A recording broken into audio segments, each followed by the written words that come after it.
Emerson School of Arts and Communication, University of Hyderabad. Her study is an ethnographic study being conducted in an industrial area called Katedan ITA near Hyderabad, Telangana. The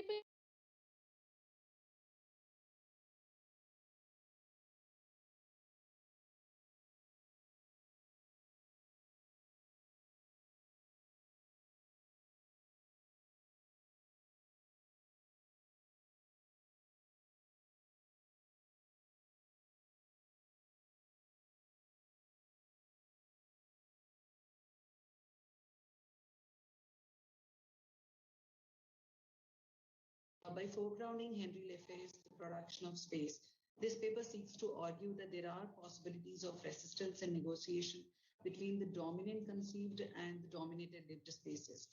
Though not as revolutionary as the idea of differential space imagined by Lefebvre, the contestation between the conceived and lived spaces is manifested in the form of cultural performativity of a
discussing the annual chariot festival, that is the Rath Yatra of the community, this paper proposes that a community festival can be considered as a communicative performance of the community by which it tries to communicate with the larger public and to itself, and in the process produces space. This study is part of my ongoing doctoral research project on industrial working class Odia migrant community in Katedan industrial area. Uh, this community celebrates Rath Yatra, which is a local chapter of the original chariot festival of Puri, the pilgrim city of Odisha. Here, I'd like to share an analysis of my 2 years of ethnographic study of this festival and insights from the in-depth interviews of the community leaders and the members. The field and the community.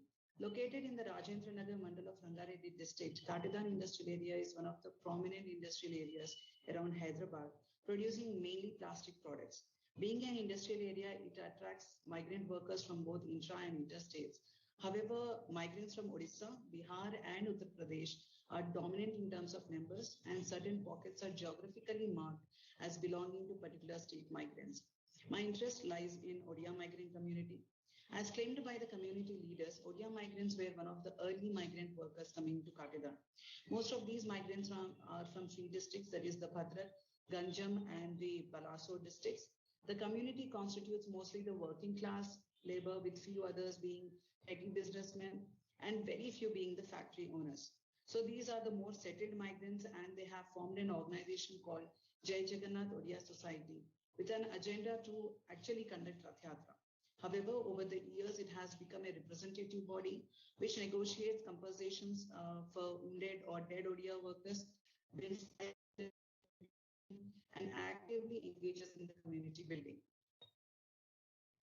So coming to my theoretical aspect of the space negotiation and resistance, one of the very few influential thinkers who conceptualized space as something beyond the 3D understanding of its physical aspect is Henry Lefebvre. He said the space is a social product and it is produced through three interconnected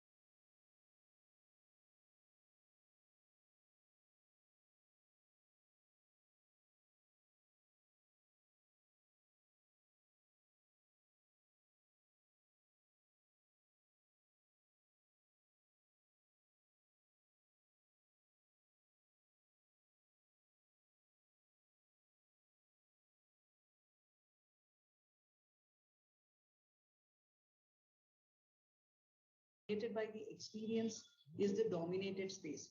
However, he also proposed a utopian idea of differential space, where lived space overpowers the conceived space through a social revolution. In this regard, I would like to argue that processes of resistance and negotiation are continuous and at times get manifested in subtle forms like cultural performativity of a working class migrant community. So this is the triangle which I have been talking about, that this is the perceived, this is the conceived, and the lived space. And the interaction of these three spaces creates what is called the social space. So taking you through the Rath Yatra and the two temples. Here I'm using the term performativity to denote the construction and sustenance of identity by a migrant community through various cultural acts which are performative in nature. The most important of these acts is the annual Rath Yatra festival, which falls in the month of June or July. Rath Yatra, though has various connotations, I'm using it in reference to the annual chariot festival, which is celebrated in Puri, where the deities Lord Jagannath, Balabhadra, and Subhadra are taken out in procession. This procession reaches the Gundichama temple, where for the next 9 days, deities are placed in worship. On the 10th day, these deities are brought back to their main abode. This same Rath Yatra is enacted in Katidan by the Odia community under the leadership of Jai Jagannath Odia Society. Based on the interviews, the Rath Yatra of Katidan was started in 2003, a year after the construction of Jagannath's temple on the old Mumbai highway. Like in Puri, it is a 10-day festival including 2 processions, evening bhajans and kirtans, daily annadans, morning and evening, and havans. The procession, like in Puri, starts from Jagannath's temple in Katidan and ends at Gundichama temple in Vrindavan colony, where the Odia population is very high. Though the Jagannath temple was constructed in 2002, the Gundichama temple was constructed in 2015, owing to the unavailability of land and funds. Later, due to local political leaders' interventions, the temple was finally constructed. Now they have plans to construct a bigger temple for Jagannath, since the present one is smaller than the Gundicha temple, which shouldn't be the case as per the Puri temple topography. So I'd like to take you through the Rath Yatra through some of my pictures. So these pictures tell you like what happens and what are the physical and the visible elements which I have used to analysis. So pick one is the Rath and the procession. As you can see, it is a single Rath, unlike in Puri, where there are 3, 1 for each deity. But due to space and funds limitation, only one Rath is used here. The Rath construction is done on the same day, and by evening the procession starts. The Rath is built every year anew, like in Puri. The procession takes nearly 6 hours to reach Gundichama temple, which is 3 kilometers from the Jagannath temple. There is police bandobast and traffic diversion during the procession. Picture 2, the core committee members of the society wear T-shirts designed exclusively for the procession, which make them to stand out. So pick 3, it is the Anadan, the first day. The claim nearly 2,000 people eat, and on the other 9 days, nearly 700 people eat during Anadans. The money for the festival is raised from local donations, political leaders, and the contributions of the society members. Pick 4, the bhajans. This is the first day of the festival. From the early morning, the bhajans start, and as people keep thronging to the temple, the music group increases in size. Children are made to sit and listen to the bhajans. Pick 5, the traditional music group brought from Odisha specifically for the festival. The playing of marda, the drum, and the manjira stand out. However, there is a local brass band and a DJ placed on the trolley playing film songs. Pick 3, the idols are carried on the heads of the devotees on the way to the chariot. There are dancing and singing and high-pitched slogans of Jai Jagannath during this process. Pick 7, the corporator Srinivas Reddy being felicitated by the society members. The corporator is invited and the local MLA also attends the festival. Pick 8, the brass band, the glittering, the lights, and the twinkling umbrellas all add to the grandeur of the procession. This is the Vapasi procession, and this band was playing devotional songs from Hindi films. Pick 9, the desire for political affiliation is very much visible in their banners placed at the entrance of the pandals. The society banner is placed somewhere behind the temple. So here comes my analysis. Festival as communicative performance. Milta Singer was the first person who highlighted the performative aspect of a culture. Applying his cultural performance idea, I would like to analyze the Rath Yatra festival as a communicative performance of the community, enacted to communicate with the larger public and with itself. To highlight these two communication processes, I would like to borrow the terms demonstration and experience from Beverly Stolle's essay Festival, where he uses them to highlight the specific objective of a festival. So, what are they demonstrating and what are they experiencing by performing this Rath Yatra? One, cultural uniqueness. The annual celebration of the Rath Yatra gives an opportunity to the Odia community to underline the Odia customs and traditions centered around Lord Jagannath, which they think is specific to their culture. This kind of assertion is possible in two cases. One, when the community has over a period of time has settled down and is now looking for an opportunity to express its identity. And two, in a mixed population like Katedan, where there are other migrant groups from various other states. Then it becomes important for the Odia community to talk about the legacies and customs which make them different from the Odia migrant groups. Every element of the festival speaks loudly of the specificity of the Odia culture, like the shankas, the white bangles, which the married women wear, the traditional music troupe with the marda, which is also very specific to Odia culture. Moreover, the food served during Annadans is also from Odia cuisine. The second point, that is the community size and strength. When the people of a community walk on streets with a common purpose, then its size and strength is highlighted. A migrant community trying to negotiate with the local agencies has to demonstrate its strength so that it can influence power. As Nat Jabosen puts it, since size is important for minority groups seeking public recognition, the gathering of the whole group on a public street becomes a sign of strength and might be a sign that the group is seeking influence. Three, marking of community presence.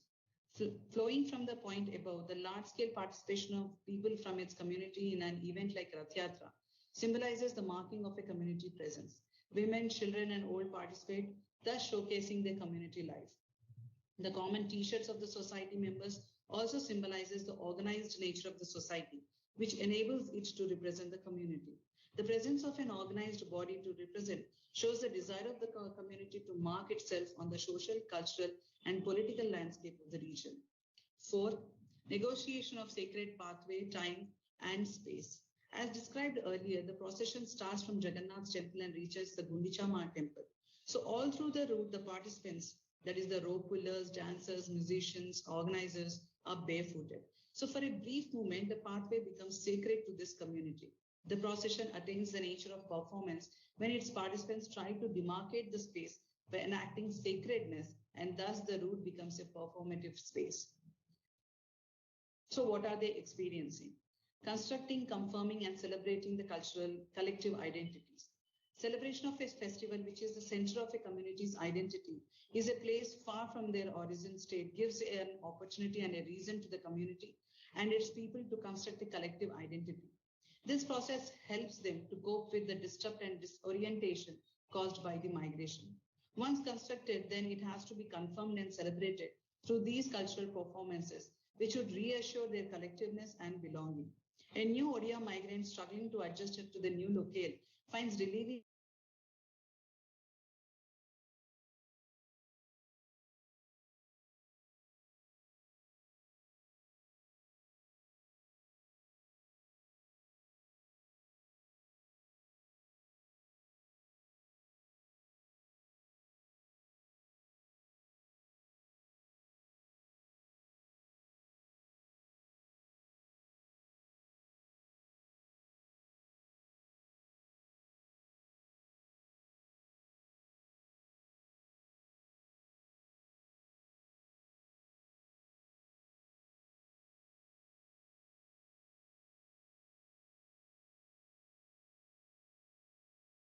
Yatra brings Odia community together and gives a cause to work together. Self-confidence, pride, and loyalty. Conscious display of community strength and unity in the presence of other migrant groups instills self-confidence and loyalty in the people. The fact that they are able to serve such huge numbers during Annadans builds a sense of pride, which leads to other cultural performances. For example, since the construction of Gundicha temple in Vrindavan colony, where they have found their own space to perform culture, the society organizes Annadans on full moon day of every month, citing community unity and loyalty as the primary intention. Shift from everyday, listing the characteristics of a processional performance, Barbara Krishenblad, Gimblett, and Brooks McNamara write, the procession employs distinctive elements to distinguish it from everyday movement through space. These elements include special scenography, costume, music, and sometimes elaborate movement patterns. The procession, however, is designed to compete with the existing environment around it, becoming for a time the dominant element. Most of the migrants in the community are factory labor. A festival of this nature not only brings them close to their community, but also relieves them from the tensions of their everyday lives. So, I would like to conclude by saying that not undermining the experiences of migrants, this paper has tried to locate a festival as a mechanism of negotiation and resistance built by the migrant community in their destination city. The cultural performativity described above helps the migrant community to cope with the ever-changing political, socio-cultural, and economic landscapes of the city. However, the migrant community cannot be considered as a homogeneous lot, and the performativity cannot be assumed to run across all the segments of the community singularly. Factors like caste, class, and gender are expected to play pivotal roles, which could lead us to the multiple performativities and consequently to the myriad ways of producing and negotiating space. Thank you.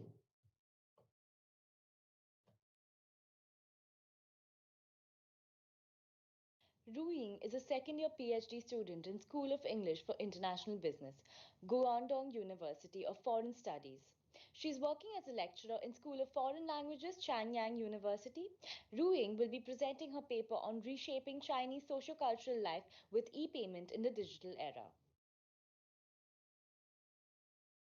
Dear professors, my name is Ru Ying, a PhD student from Guangdong University.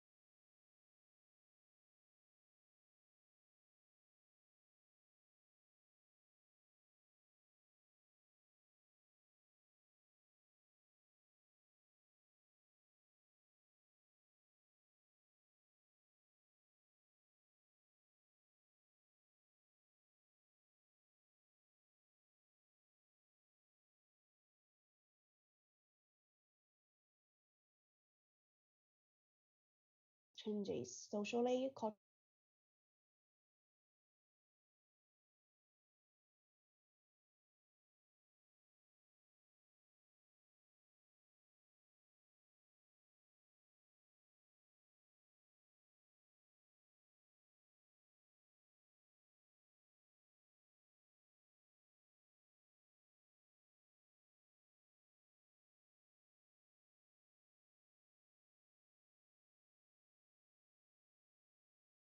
of Chinese Spring Festival was associated with eating together, um, play firecrackers, and staking couplets. However, since 1983, sitting with family in front of the TV and watching Chinese Spring Festival Gala has become the new custom in China. Chinese Spring Festival Gala, referred to as SFG in the following part, is a TV program produced by China Central Television, the national television station in China. In 2012, Guinness World Records presented CCTV SFG new record for most watched national network TV broadcast, beating Oscars and Super Bowl in number of audience. Given its popularity and importance, SFG has attracted attention from the government, large corporations, and academic scholars. For the government, it's a platform to promote national policies. For corporations, it has offered opportunities to advertise for profits. For academic scholars, it's a rich resource for media texts and cultural texts to study the development of China's social and cultural development. Therefore, it has been regarded as a microcosm of China. Plenty of research can be found on the study of SFG. Scholars in mass media studies discussed its successes and losses and explored its cultural meanings.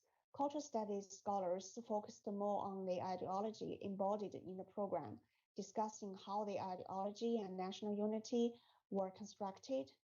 and some scholars discussed how the programs will adapt to the future development. But scant literature is available on the changes and the transformations reflected in the programs with the help of a diachronic study to examine the evolution of Spring Festival Gala. Therefore, this study analyzed the 30-year Spring Festival Gala and aimed to find out what kind of cultural changes can be found in such a rich cultural text. The themes, how the gala was presented, and how it was consumed were mainly discussed in this article. And the second part is literature review. Due to the limited time and space, only part of it was listed here. The major part of this section is about the study of Chinese Spring Festival Gala. The research angles were various. For example, the first one is about the research on the programs of Spring Festival galas, and scholars interpreted the programs and discussed the successes and also summarized the current status and future trend of them. And the second one is research on the functions of Spring Festival galas. Scholars may discuss how migrant workers' image were constructed, or how the government image was constructed in the programs, and also the dissemination of traditional culture was also discussed in this part. The third part is about the production and the creation of the programs, and this part is mainly about the techniques and the specific designs used in the programs. The fourth part is on the audience study of Spring Festival Gala. The major methods adopted were questionnaires and surveys to investigate how satisfied the audience was about the programs and what their attitudes were about the programs. Third part, methodology. Since this article takes a close look at the CCTV Spring Festival Gala from 1990 to 2020, to examine the specific changes. The article aims to answer the following two questions. The first one is what kind of changes are reflected. The second one is how are these changes embodied. Data collection. 30 years from 1990 to 2020 of Chinese CCTV Spring Festival Gala were downloaded and stored. In all, 138 hours and 90 minutes long video were collected and analyzed. When analyzing the data, a content analysis method was adopted. This method is typically called a quantitative method because it involves counting and summing phenomena, but it's often used to support studies of a more qualitative nature because it relies on a good knowledge of the text under examination to complete the interpretive work. All the themes and codes were designed by the author and were re-examined by another PhD student. Finally, all the codes and themes were decided and fixed. And still, due to the limited time, the findings and discussions were combined together to present here. The first finding is that the Spring Festival Gala has shifted its focus from national unity to festive atmosphere. The table 4.1 shows the yearly theme words. These theme words were categorized into 5 subgroups.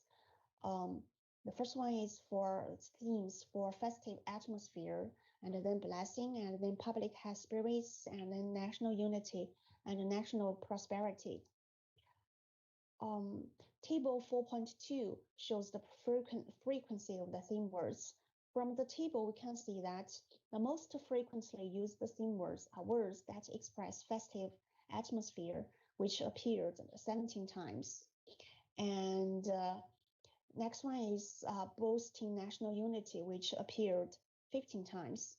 So therefore, in essence, the cultural orientation of Spring Festival Gala is still promoting national unity and dominant culture through the programs. However, from the table, it can also be noticed that before the year 2008, The focus of the themes was on national unity.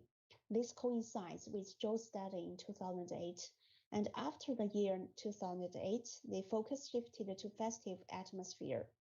The reasons could be, first one, the audience ratings has dropped since the latter part of 1990s, and young people complained about the propaganda in SFG, so more emphasis was placed on festive atmosphere. The second one is with more entertainment choices available, the SFG had to adopt new strategies to attract the audience. By analyzing the structure of the programs, it can be found that the programs have started to invite more and more grassroots performers to give their shows. The popularity of grassroots performance in other similar TV programs forced the SFG to adopt this method, though grassroots was more related to popular culture. The success of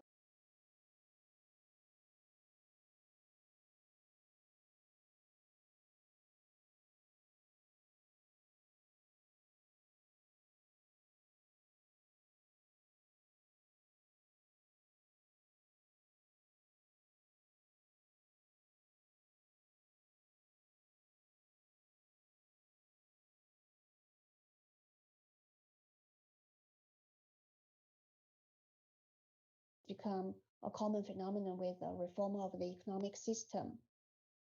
And as a typical part of popular culture, the essence of it is still the central pleasure.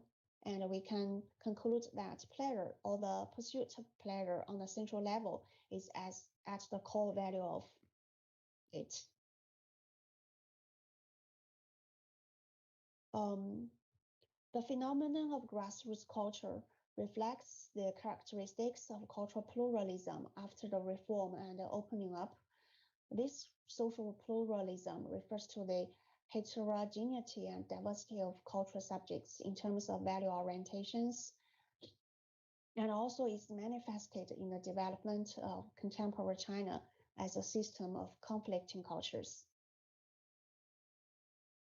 Last one is a national carnival.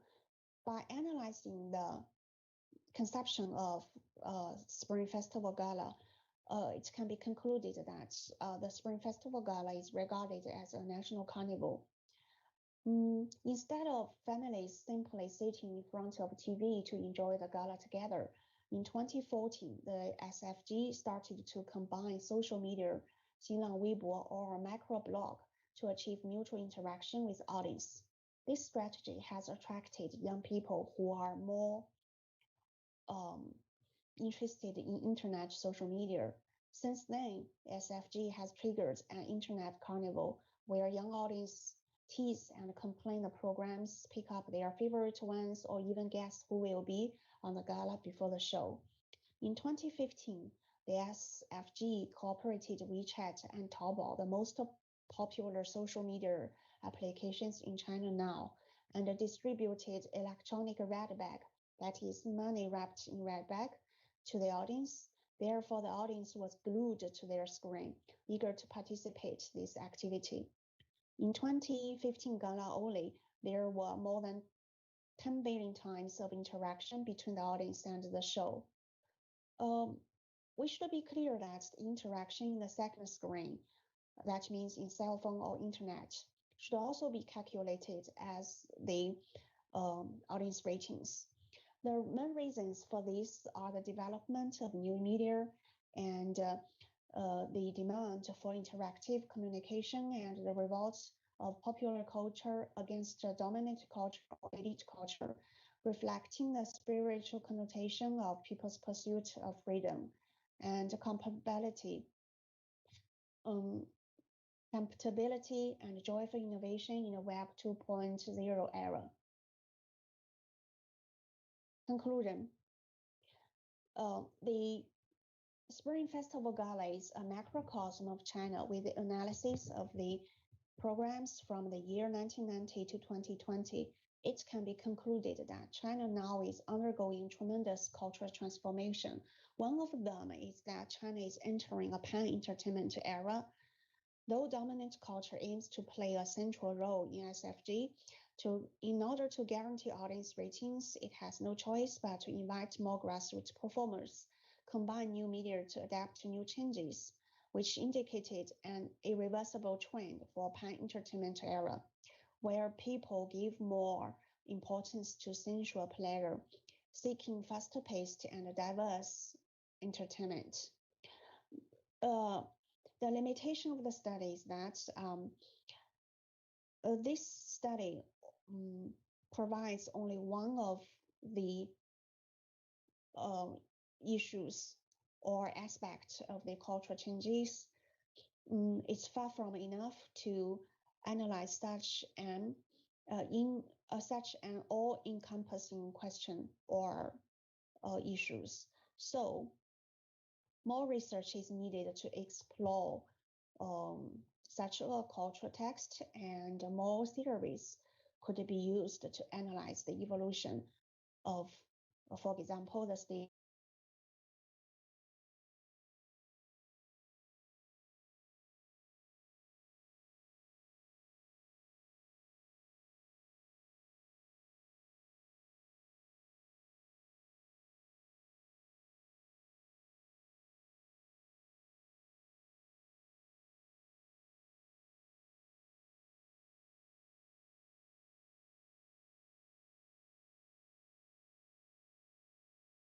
Thermophic and mythical constructions to visuals and texts presented in the graphic novels.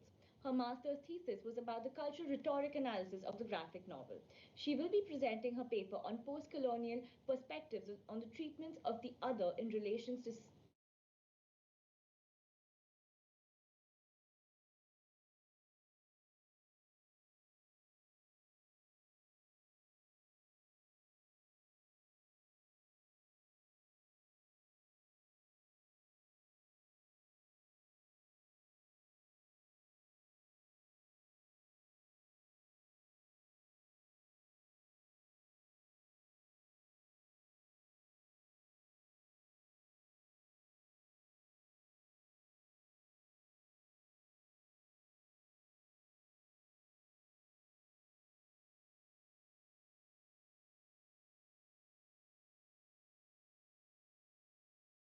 into a graphic novel, and I tried to study the cultural rhetoric and the mythical construction and the cultural rhetoric of the text and visuals. At the same time, how the micro narrative deals with the image of God, which is the study of gods and God's image, and it's known as theomorphism. So objectives are very clear: to identify the rhetorical construction of an image god in the graphic novel, and second, to analyze the cultural rhetoric of myth in the graphic novel. Here is the introduction that I would like to tell you. Is Neil Gaiman is a again talented author who won tons of awards for his writing, and especially in the myth-punk genre. He has won Eisner Award, Newbery Mythopia Prize. His work has been transferred in various formats, including fantasy, horror, science fiction, non-fiction novels, short stories, screenplays, picture books, comic books, graphic novels, newspaper articles, movies, blogs, lyrics, etc. So the graphic novels are basically book-length comics and are hybrid in the form of fictional narrative with images and words. So they are a form of literature, but at the same time, a medium through which all these visuals and words are interlinked and connected. The story follows Shadow Moon, who is the protagonist, and he is in the prison. When he comes out of the prison, he finds out that his wife is dead, and then Mr. Wednesday, a suspicious, mysterious man, employs him and he serves him as a bodyguard. But then he finds out that Mr. Wednesday is an old god and reincarnation of the old god Odin, the Norse god Odin, and there is a war going to happen between the old gods and new gods, and he has to pick his side, and the story continues. So, the core theme of this novel is how migrated people carry their culture in new land. The gods, religion, customs, and traditions are also floated with the people. These gods are now transformed in avatars in America as their old believers flicker and they have to make efforts to live a healthy life, and the interplay of adapting to the new culture while holding on to the original one is displayed with the undertone of migration and the problem of migrants. So Neil Gaiman himself came from United Kingdom to America. So his migration helped him to write this novel. Then the operational method of graphic novel.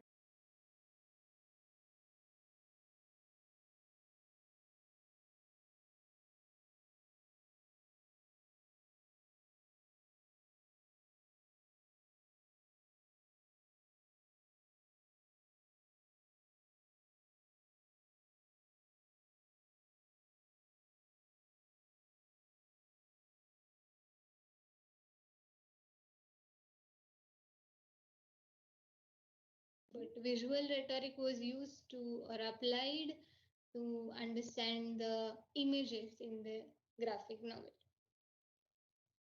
And the cultural rhetoric and the theomorphism was studied, and the questions that I tried to understand were how myth and culture rhetorically constructed in the text, what are the cultural attitudes reflected by the characters in the text, how and to what effect does the text affirm or shun Western modes of cultural reasoning, and what are the roles of following kingdoms, history, tradition, myth, values, knowledge systems. So the key concepts were literary anthropology, which focuses on the interdisciplinary approach of literature and anthropology, study of humans and study of humans through then literature. That is what literary anthropology is. Cultural rhetoric comes under that umbrella of literary anthropology, and the text, language, speech, body language, then movements, socio-economic backgrounds, and various cultural aspects are taken into consideration. How it persuades the viewer or the impact is also analyzed. Geomorphism, as I always already mentioned, God's form and image in the eye of man, or the idea of God in the mind of a person or a man. And persuasion is basically rhetoric, which is formed by discourse and discussions. So, visual rhetoric is understanding how an image can persuade or impact a human being after seeing an image, how it connects, communicates. This is the page of one of the pages of the graphic novel. Then I understood the key findings. First of all, Russell and Hampton, who are the artists of the graphic novel, directed that they have used elements of the panel, layouts, frames, speech bubbles, silhouettes, bleeds, thought bubble, sound effects, font, captions visually, and and all these things are utilized to translate the emotions of characters and arrange the scenes. For example, we can understand that in a particular old gods character, Mr. Wednesday is a old character Odin, and his eye is sketched in such a way that we cannot see it properly. It's kind of blurred because in the original myth of god Odin, he sacrificed his eye to gain certain power. So these kind of constant mythical characteristics are mentioned visually through the characters. Then the diagonal and triangular panels depict mysterious and uncanny events. So when the landscape panels are they are utilized to introduce new locations or settings to portray multiple actions and characters in a scene. Eye movements are usually left to right as the landscape panels are widely used in those layouts. For erotic, dream, like sequences. Silhouettes are painted to highlight the irregular emotions. The font is complemented to the situation in Coming of America chapters. Decorative font can be used. The bold font is used to highlight an essential word in a speech bubble. The gutter space, the space between the panels, is limited when the action, dream, or memory sequences are going on.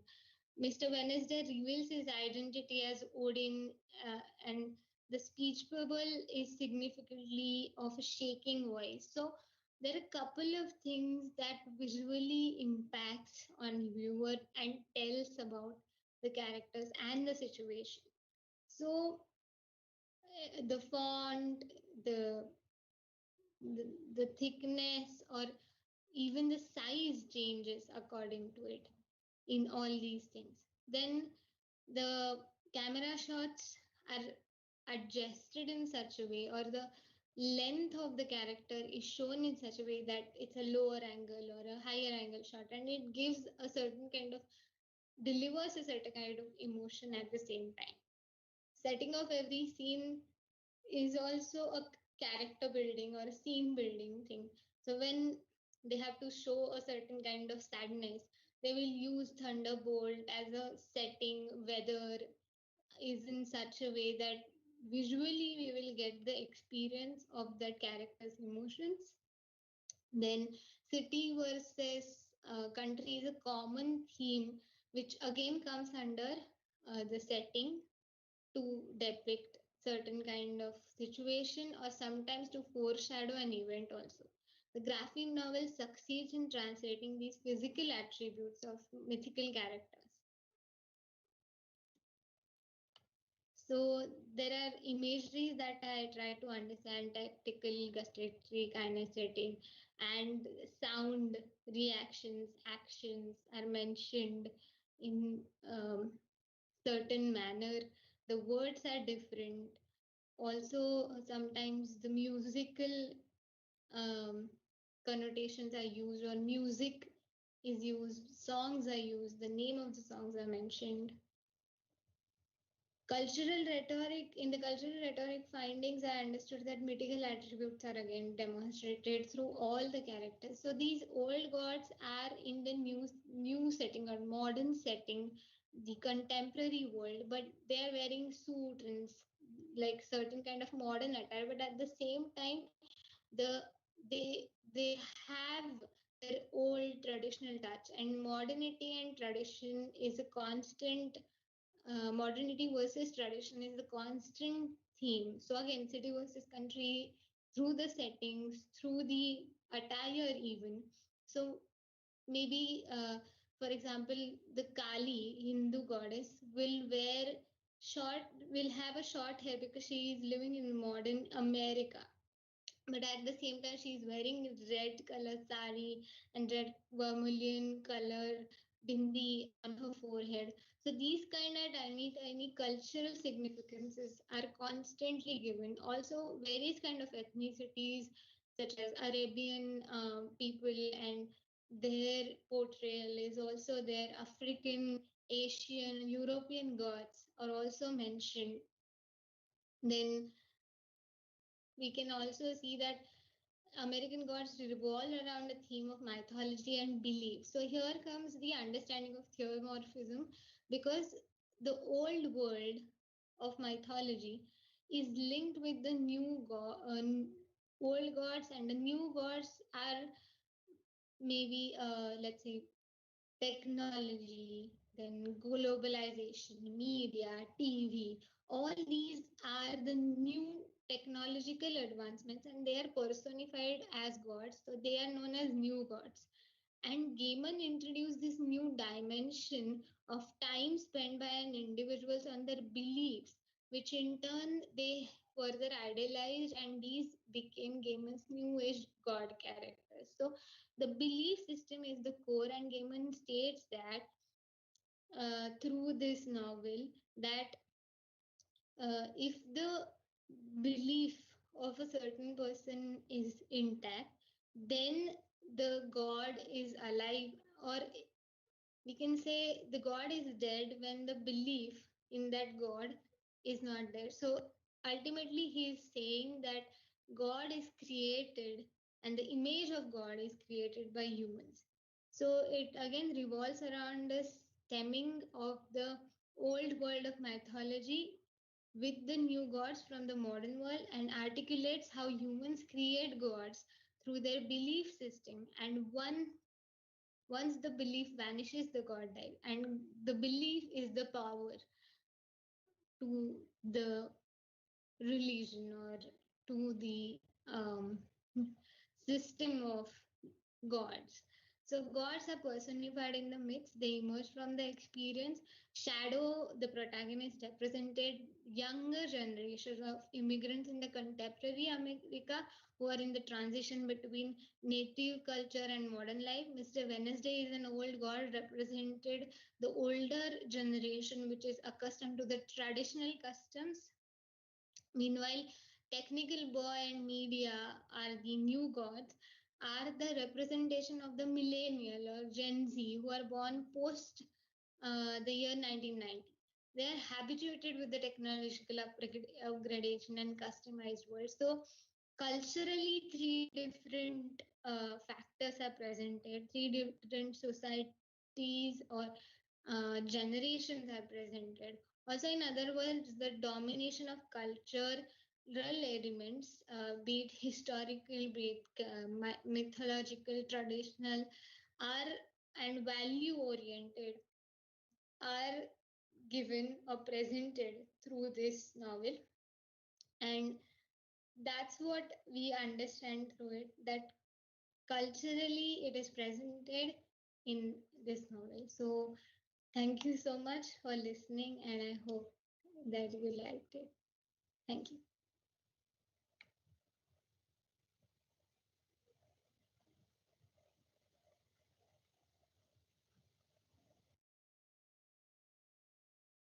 Dr. Santosh Chandrasekhar is an assistant professor at the University of Denver who lives and works on occupied Xi'an and Arapaho lands. Specializing in the area of culture and communication, his research examines South Asian racialization in North America through the lens of settler colonialism, anti blackness, and casteism with heteropatriarchy undergirding these structures. Santosh is currently editing